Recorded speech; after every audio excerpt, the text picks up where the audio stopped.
دونوں جہان کی نعمتیں برکتیں عطا فرمائے، اور منبر رسول پر علماء اکرام کی جماعت جلوگر ہے، اور بعد عشاء سے اب تک آپ نے نعت منقبت بیانات سنے۔ وقت کافی ہو چکا ہے، بس تھوڑی دیر کے لیے حاضر خدمت ہوں۔ اب گرمی بھی کافی ہے، وقت بھی کافی ہو چکا ہے، لہٰذا بہتر تو یہی ہے کہ پروگرام کو بہت زیادہ آگے نہ بڑھایا جائے، اور شادی بیاہ جن گھروں میں ہوتے ہیں تو پھر ان میں بہت سارے کام بھی ہوتے ہیں، صبح کو اٹھنا بھی ہے، اپنی تیاریاں بھی ہیں، بہت سارے کام کاج ہوتے ہیں۔ پہلی بات تو یہ کہ شادی کا پروگرام بہت زیادہ وقت تک نہیں چلنا چاہیے، اگر چلے گا تو پھر یہی انجام ہوگا۔ عزیزان ملت اسلامیہ، محبت کے ساتھ اپنے اور ساری کائنات کے مرکز عقیدت جناب محمد الرسول اللہ صلی اللہ تعالیٰ علیہ وسلم کی بارگاہ میں درود و سلام کی ڈالیاں نچھاور کرنے پڑی بآواز بلند اللہم صلی علی سیدنا و شفیعنا و نبینا مولانا محمد معدن الجود والکرم و آلہ و اصحابہ و بارک وسلم صلاة و سلام علیکہ یا رسول اللہ صلی اللہ تعالیٰ علیہ وسلم۔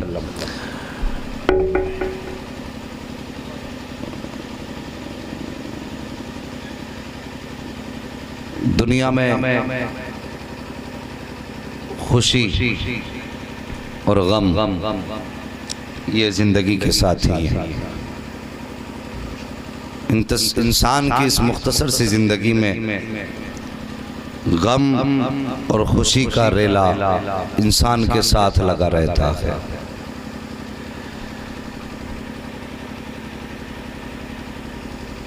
یہ 50-60 سالہ زندگی اگر ہو جائے اور پھر اس زندگی کا اگر موازنہ کیا جائے تو اس 50-60 سالہ زندگی میں خوشیاں کم آتی ہیں، غم زیادہ آیا ہے۔ اکثر ہم لوگوں کا مزاج ہے کہ اللہ اگر خوشیاں دیتا ہے تو ہم اپنی اوقات بھول جاتے ہیں، اور اگر غم دیتا ہے تو ہم اپنے رب کے احسانات بھول جاتے ہیں۔ یہ اس 60 سالہ زندگی کے اتار چڑھاؤ کے رنگ ہیں، بلکہ ہونا تو یہ چاہیے تھا اللہ نے اگر غم دیے تھے تو ہم صبر کا دامن نہ چھوڑیں، اور اللہ نے اگر خوشیاں دی ہیں تو ہم شکر کا دامن نہ چھوڑیں۔ یہ زندگی کے اصولوں میں سے ایک ضابطہ ہے۔ رب نے بھی فرمایا لَإِن شَكَرْتُمْ لَأَزِيدَنَّكُمْ، اگر تم میری نعمتوں پر، میرے انعامات پر، میرے احسانات پر میرے شکر گزار ہو گئے تو میں تم پہ اپنی نعمتوں کا، اپنی رحمتوں کا اور اضافہ کروں گا۔ لیکن اگر اللہ نے کسی کو ذرا سی خوشیاں دے دی تو پھر وہ یہی بھول جاتا ہے کہ اس بندے کو مرنا بھی ہے، پھر وہ یہ بھول جاتا ہے کہ اسے قبرستان بھی جانا ہے۔ آج دنیا میں بہت کم ایسے لوگ ہیں جو مصیبت کے وقت صبر کرتے ہوں اور نعمت کی کثرت پر اللہ کا شکر ادا کرتے ہیں۔ بہت کم ایسے لوگ ملیں گے۔ کچھ لوگ اگر شکر کی محفلیں منعقد کرتے ہیں تو مجبوری ہوتی ہے کچھ لوگوں کی یہ کہ وہ ناچ نہیں سکتے۔ اگر ناچیں گے تو لوگ کہیں گے لو جی یہ بھی ناچ رہے ہیں۔ اس میں بہت کم ایسے لوگ ہوتے ہیں، چاہے وہ مدرسے کی لائن سے تعلق رکھتے ہوں یا نہ رکھتے ہوں، جو اپنی خوشی سے اللہ کی رضا کے لیے اپنے خوشی کے موقع پر مصطفیٰ کے ذکر کی محفل کا انعقاد کرتے ہیں۔ میں مبارکباد پیش کرتا ہوں بھائی عاصم محمد صاحب کو اور ان کے سبھی بھائیوں کو اور سبھی گھر والوں کو جنہوں نے آج نکاح کی تقریب کے موقع پر مصطفیٰ جان رحمت کے ذکر کی محفل کا انعقاد کیا۔ اب میں یہ چاہتا ہوں بہت زیادہ اس تعلق سے گفتگو نہ کر کے صرف اپنے نبی کے والد کے نکاح کا تھوڑا تذکرہ کروں۔ خیریت ہیں بھی آپ لوگ؟ اللہ آپ کو سلامت رکھے، آپ کیمرے لے کے آگئے، ورنہ یہاں کا حال کیا ہوتا یہ تو رب ہی جانتا ہے۔ ہاں بس توجہ کیجئے، کائنات میں بہت سارے دولہا بنے اور بنیں گے، بہت سارے رشتے ہوئے اور ہوں گے۔ آج تو سب سے اچھا بچولیا وہ ہے جو زیادہ کیش دلوا دے، سب سے اچھا سسرالیا وہ ہے جو بہت زیادہ پیسہ دے دے، کیش دے دے۔ یہ آج کا مزاج ہے، اور ان بچولیوں سے بھی اللہ بچائے، اتنا لمبا لمبا جھوٹ بولتے ہیں، اتنے بڑے بڑے جھوٹ کے دسترخوان بچھاتے ہیں یہ لوگ۔ اعظم صاحب ہو گئی آپ کی شادی؟ ابھی نہیں ہوئی ہے نا؟ میری بات غور سے سننا۔ اتنا لمبا لمبا جھوٹ یہ بچولیے بولتے ہیں، بیچ والے۔ برا مت ماننا اگر کسی کا بچولیا یہاں بیٹھا ہو تو اصلاح کرنا اپنی۔ اگر پوچھو کہ بھئی کیسے آنا ہوا کہ رشتہ لے کے آئے ہوں، انہوں نے مجھے بھیجا ہے اور کہا بھائی یہ رشتہ کرا دو، کیسی یہ لڑکی؟ تو بچولیا ایسے آنکھ بند کر کے کہے گا کہ تم دیکھ کے انکار تو کر ہی نہیں سکتے۔ ہاں، اور عاصم محمد صاحب یہ رشتہ کر لو ورنہ پچھتاؤ گے۔ کوئی ہنر ایسا نہیں جو اس لڑکی میں نہ ہو۔ اتنا لمبا جھوٹ اس نے بولا۔ اب عاصم محمد صاحب کی نیت پہلے ہی خراب۔ اتنے ہنرمند، گھر میں آئے گی تو گھر میں بہاریں آئیں گی، نسلیں پروان چڑھیں گی، بچوں کی پرورش اچھی ہوگی، تعلیم یافتہ ہے، کتنی اچھی ہوگی، کیسا مزاج ہوگا۔ پھر پوچھتے ہیں کہ بتائیے صاحب ہم بڑے سیدھے سادے لوگ ہیں، کہیں خطرناک تو نہیں ہے؟ بچولیا کہتا کہ آج تک محلے میں کسی نے اس کی آواز سنی نہیں۔ یہ سب سے بڑا جھوٹ بول دیا اس نے۔ آج تک محلے میں کسی نے اس کی آواز سنی نہیں، بس کر لو۔ اب بے وقوف بنایا ہمیں، اس کے بعد لڑکی والوں سے جا کے کہتے ہیں ایسا لڑکا ہے کہ اسے کمانے کے علاوہ فرصت ہی نہیں ملتی۔ اور دھوکہ مت کھانا اس دنیا سے، جب تک لڑکے کا نکاح نہیں ہوتا ہے تو ہزار اچھائیاں اس میں ہوتی ہیں، اور جیسی نکاح کے بعد 6 مہینے گزرے تو جو باپ کہہ رہا تھا نا میرے بیٹے میں تو کوئی عیب ہی نہیں ہے، اور اتنا اچھا بیٹا میرا کہ جواب نہیں، کمائی سے فرصت ہی نہیں۔ جو مہینے کے 60,000 کما رہا تھا 6 مہینے بعد وہی باپ لے کے بیٹھ جاتا پنچایت، کہتا کچھ تو کرو، کیا بات ہے؟ کہا 6 مہینے گھر میں پڑا پڑا کھا رہا ہے، اس سے کہو اتنا تو کما لے کہ اس کے بچے کھا لیں۔ یہ دھوکے ایک دوسرے کی زندگی میں، اگر اس طرح کی باتوں پر طلاقیں نہیں ہوں گی تو کیا ہوگا؟ بچولیوں کو چاہیے کہ جھوٹ نہ بولیں۔ اکثر طلاقوں کی نوبت ان بچولیوں کی وجہ سے آتی ہے۔ جو یہ بچولگت کرتے نا، اس میں جھوٹی سچی باتیں لگایا کرتے ہیں۔ آؤ کائنات میں تم کتنے بھی زیادہ حسن والے ہو جاؤ لیکن حضرت عبداللہ سے زیادہ حسین نہیں ہو سکتے ہو، کتنے بھی بڑے مقدر والے ہو جاؤ نبی کے والد سے زیادہ عظمتوں والے نہیں ہو سکتے ہو، تیری بیٹی کتنی بھی بڑی خوبیوں کی مالک ہو جائے لیکن سیدہ طیبہ طاہرہ عابدہ زاہدہ زکیہ نقیہ تقیہ صفیہ حضرت سیدہ آمنہ سے زیادہ پارسا نہیں ہو سکتی ہے۔ کبھی ان کی زندگی کو اٹھا کر کے دیکھو صاحب، رشتے نکاح بعد میں کرنا، پہلے ان بڑوں کے رشتوں پہ غور کر لیا کرو۔ آج رشتوں اور نکاحوں نے تباہیاں بربادیاں پھیلائی ہیں۔ یہ نکاح اس لیے مشروع کیا گیا تھا تاکہ اس سے آبادیاں ہو جائے، تاکہ دنیا سے مصیبتوں کا چھٹکارا مل جائے، لیکن آج نکاحوں میں کیا وجہ ہے کہ جب سے نکاحوں کی کثرت آج بند ہو گئی ہے، گناہوں کی کثرت ہوتی جا رہی ہے، ہم نے نکاح مشکل کر دیے ہیں، گناہ آسان ہوتے جا رہے ہیں۔ آؤ ثاقب نکاح اور رشتے کیسے ہوا کرتے ہیں، ذرا توجہ کیجئے، کتنی شان والی خاتون ہے سیدہ آمینہ۔ اللہ اکبر۔ آمینہ کے معنی امانت والی بھی آتا ہے، آمینہ کا معنی امن والی بھی آتا ہے۔ اللہ اکبر۔ جس خاتون کو میرے رب نے محبوب کی ماں کے طور پر اس دنیا میں قبول فرمایا وہ سیدہ آمینہ کی ذات ہے۔ آپ کے والد کا نام حضرت وہب ہے، حضرت وہب اپنے مناف کی نسل میں آتے ہیں۔ اللہ اکبر۔ توجہ کیجئے، آپ کے بچپن کا زمانہ ہے، ابھی آپ کی چھوٹی سی عمر ہے، بچپن کا زمانہ۔ آپ مصطفیٰ کا جو آج مدینہ ہے اس وقت یہ یثرب کے نام سے مشہور تھا، اس وقت یثرب کے نام سے شہر مدینہ آباد تھا۔ آپ اس سرزمین پہ آباد ہیں سیدہ آمینہ۔ اللہ اکبر۔ توجہ کرنا بھائی، آج کے رشتے دیکھو اور اس دور کے رشتے دیکھو، آج کی بیٹیاں دیکھو اور اس دور کی بیٹی دیکھو۔ اللہ اکبر۔ بچپن کا زمانہ انوکھی نرالی شان والی ہیں۔ اس دور کا ایک اصول تھا کہ کچھ علم والے ایسے ہوا کرتے تھے جو ہاتھوں کی لکیریں دیکھتے تھے، تقدیر کا فیصلہ کر دیا کرتے تھے۔ ایک خاتون تھی، نام لیلا تھا، سب اس کو دیکھتے تھے، اس کا انتظار کرتے تھے جب وہ کسی بستی پہ آیا کرتی، گزر ہوتا کسی بستی سے تو اس بستی کی لڑکیاں، عورتیں، بچیاں آ جاتی اس کے آگے اور آنے کے بعد اپنے ہاتھ دکھایا کرتی اور دکھا کے پوچھتی تھی خاتون بتا میری تقدیر میں کیا لکھا ہے۔ اللہ نے اس کو اس ہنر سے نوازا تھا، اس علم سے نوازا تھا کہ جب وہ ہاتھ کی لکیریں دیکھتی تھی تو تقدیر کے فیصلے کر دیتی تھی۔ تیرے نصیب میں یہ لکھا ہے، تیرے نصیب میں یہ لکھا ہے۔ ایک دن اس کا گزر حضرت آمینہ کے شہر سے ہونے لگ جاتا ہے۔ سیدہ آمینہ کی عمر شریف ابھی کم ہے، 6 یا 7 سال کی عمر شریف حضرت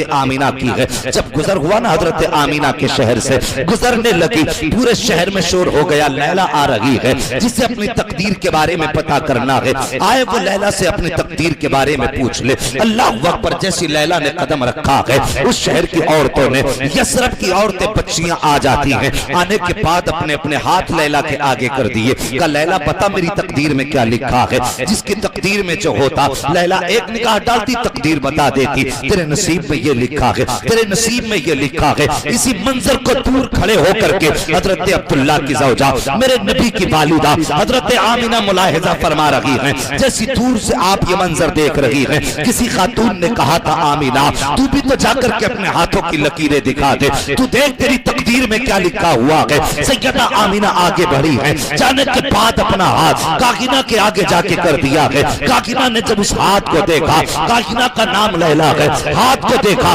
دیکھنے کے بعد کبھی چہرہ دیکھ رہی ہے، کبھی آسمان کی طرف دیکھ رہی ہے، کبھی چہرہ دیکھ رہی ہے، کبھی ہاتھ کی لکیروں کو دیکھ رہی ہے۔ جب ہاتھ کی لکیروں کو دیکھا سب نے کہا تھا کاغینہ بتا تو سکی آخر معاملہ کیا ہے، اس کی لکیریں دیکھ کر تیری زبان پہ تالا کیوں لگ گیا؟ جو بھی لڑکی تیرے سامنے آئی ہے تو نے جس کا ہاتھ دیکھا ہے، دیکھتے ہی تقدیر بتائی ہے، آخر اس کی ہتھیلی میں ایسا کیا ہے جو تو بتا لگی رہی ہے؟ تب کاغینہ نے کہا تھا او لوگوں جو میں دیکھ رہی ہوں میری آنکھوں پہ مجھے یقین نہیں ہے، کہا بتا تو سکی اس کے ہاتھ کی لکیریں کیا کہہ رہی ہے؟ تو اس کاغینہ نے کہا تھا سنو آمینہ کے ہاتھ کی لکیر کہہ رہی ہے، یہ بتا رہی ہے آنے والے دور میں یا تو یہ خود نبیہ ہوگی یا اس کی گود میں نبیوں کا سردار جلوہ گر ہونے والا۔ نعرہ تکبیر، نعرہ رسالت، مسلک اعلی حضرت علماء اہل سنت مفتی حماد رضا صاحب قبلہ، نعرہ تکبیر، نعرہ رسالت، واہ واہ سبحان اللہ سبحان اللہ۔ اتنی شان والی خاتون کوئی ہو تو لا کے دکھاؤ۔ اور پھر خدا کی قسم جب دلہن لاجواب ہے تو دولہا بھی لاجواب ہے، جب بیٹی شان والی تو بیٹا بھی عظمتوں والا۔ حضرت آمینہ، ادھر حضرت عبداللہ، حضرت عبدالمطلب کے شہزادے، آپ نے جوانی کی دہلیز پہ قدم رکھا، حضرت عبدالمطلب کے دل میں خیال آیا کہ اب بیٹے کا نکاح کریں۔ ایک روایت میں یوں بھی موجود ہے کہ ایک توریت و زبور انجیل کے عالم نے حضرت عبدالمطلب کی ناک کے اندر جھانکا، نتنوں کو دیکھا، اس کے بعد ہاتھ کی ہتھیلی دیکھی، اور دیکھنے کے بعد دونوں ہاتھوں کی ہتھیلی دیکھنے کے بعد اس نے کہا تھا عبدالمطلب تمہارے ایک ہاتھ میں نبوت کی لکیریں ہیں اور دوسرے ہاتھ میں بادشاہت کی لکیریں ہیں۔ جیسی آپ نے اتنا سنا کہا سنو نبوت تمہارے گھر میں آ جائے گی. کہا کیسے؟ کہا کہ اپنی نسل کے بیٹے کا نکاح عبد مناف کے جو اولاد ہے وہب بن عبد مناف ان کی اولاد کے ساتھ کر دو، نبوت تمہارے گھر آ جائے گی. یہ کہا گیا. دوسری روایت میں آپ نے اپنے شہزادوں میں بیٹھ کے کہا بیٹے میرا جی چاہتا میں عبداللہ کے نکاح کا انتظام کروں، لیکن عبداللہ کے مطلب کی جتنا شان والا میرا بیٹا ہے اتنی شان والی مجھے کوئی بیٹی نظر نہیں آ رہی. آپ نے یہ بات کہی، بیٹے کہنے لگے تلاش کریں گے. اور حضرت عبد المطلب حرم شریف میں گئے، طواف کیا، لیٹ گئے حتیم سے ٹیک لگا کر کے. جیسے لیٹے جا کر کے خواب دیکھا، کوئی خواب میں کہہ رہا تھا عبد المطلب اپنے بیٹے عبداللہ کا نکاح کر دے. تو عبد المطلب کہنے لگے کس سے نکاح کروں؟ کہ جا یثرب چلا جا، وہب بن عبد مناف کی بیٹی آمینہ ہے، اس سے جا کر کے اپنے بیٹے عبداللہ کا نکاح کر دے. فوراً آنکھ کھلی، تیزی سے اٹھے، اپنے گھر آئے، اپنے بیٹوں کے بیچ بیٹھے بات کرنے لگے. ادھر حضرت وہب آپ کی نگاہوں کے سامنے آپ کی شہزادی سیدہ آمینہ لیٹی ہوئی تھی. ماں باپ کے لیے اولاد، باپ کے لیے بیٹی ایک بڑی ذمہ داری ہوتی ہے، ایک بڑی ذمہ داری ہوتی ہے باپ کے لیے. جب بیٹیاں جوان ہوتی ہیں تو باپ کی فکر بڑھنے لگ جاتی ہے. جیسے جیسے بیٹیاں شعور کی دہلیز پہ قدم رکھتی ہے ایسے ایسے باپ کی فکر بڑھنا شروع ہو جاتی ہے. حضرت آمینہ حضرت عبداللہ کے سامنے لیٹی ہوئی ہیں. آپ اپنی شریک حیات کے ساتھ حضرت عبد مناف کے سامنے اپنے والد کے سامنے لیٹی ہوئی ہیں. آپ اپنی بیوی کے ساتھ بیٹھے ہیں اور اچانک آنکھ میں آنسو آئے. بیوی نے کہا میرے سرتاج کیوں روئے؟ کہا آج مجھے آمینہ کی فکر نے رلا دیا. کہا کیا ہوا؟ کہا مجھے فکر اس بات کی ہے کہ اللہ نے جتنی پیاری میری بیٹی بنائی ہے اتنا پیارا میں بیٹا کہاں سے ڈھونڈ کے لاؤں گا. کہا صرف اس فکر نے رلا دیا کہ آخر اس کے جیسا لڑکا کہاں سے لاؤں گا. بیوی کہنے لگی پریشان کیوں ہوتے ہو، پریشان کیوں ہوتے ہو؟ سنا ہے مکے میں عبد المطلب کا بیٹا عبداللہ نام ہے، بڑا شریف ہے اور بڑے حسن کا بھی مالک ہے. اس کی شرافت کے چرچے سنے ہیں. حضرت عبد مناف کے بیٹے وہب رونے لگے اور کہنے لگے کہاں میری اوقات اور کہاں عبداللہ کے گھرانے کا معاملہ. میں کس منہ سے جاؤں عبد المطلب کی چوکھٹ پہ اپنی بیٹی کا رشتہ لے کر کے. ادھر سوئے خواب میں، جو بزرگ ادھر خواب میں آئے تھے وہی بزرگ ادھر خواب میں آ گئے. فرماتے میرے خواب میں آئے، میں صبح اٹھا اس فکر میں تھا کہ اس رشتے کی بات کہاں سے شروع کروں. فرماتے ہیں ابھی صبح کا سویرا ہوا تھا، اتنے میں دروازہ بجا. جب دروازہ بجانا فرماتے میں نے دروازہ کھولا، کیا دیکھتا ہوں عبد المطلب اپنے بیٹوں کے ساتھ میرے دروازے پہ کھڑے تھے.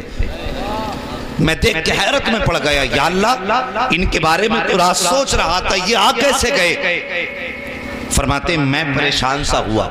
میں نے کہا سردار مکہ آپ نے یہاں آنے کی یہ تکلیف کیوں اٹھائی؟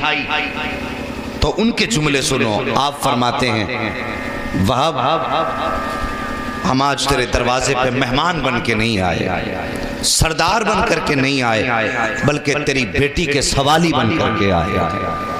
یہ انداز ہوتے رشتہ کرنے کے کہ تیری بیٹی کے سوالی بن کر کے آئے ہیں. اپنی بیٹی ہماری گود میں ڈال دو، ہماری گود میں اپنی بیٹی دے دو.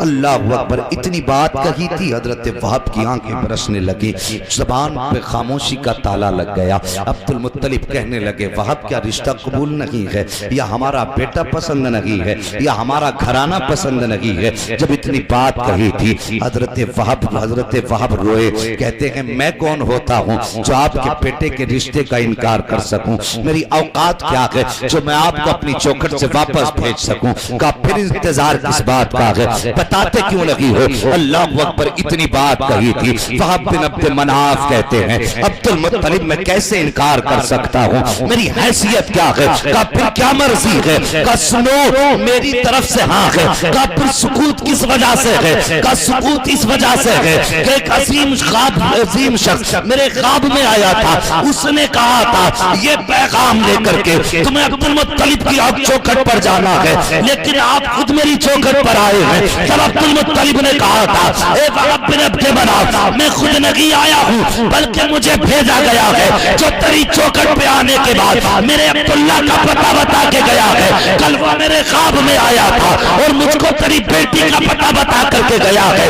کب بتاؤ تو صحیح وہ حسین و معجبی کون تھا, وہ حسن کا مالک کون تھا, وہ بزرگی پہ فائز کون تھا جس نے اس رشتے کا پتہ بتایا ہے؟ تب عبد المطلب نے کہا تھا میں نے ان سے پوچھا تھا آنے والے بتا تو صحیح تو کون ہے, کہاں کا رہنے والا ہے, تیرا نام کیا ہے؟ تو آنے والے نے کہا تھا عبد المطلب مجھے ساری دنیا 40,000 نبیوں کا باپ ابراہیم خلیل اللہ کہا کرتی.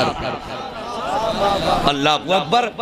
جب رشتے شان والے ہوتے تو بچولیاں بھی شان والے ہوتے ہیں, اور رشتے فراڈی ہوتے ہیں تو بچولیاں بھی فراڈی ہوتے ہیں.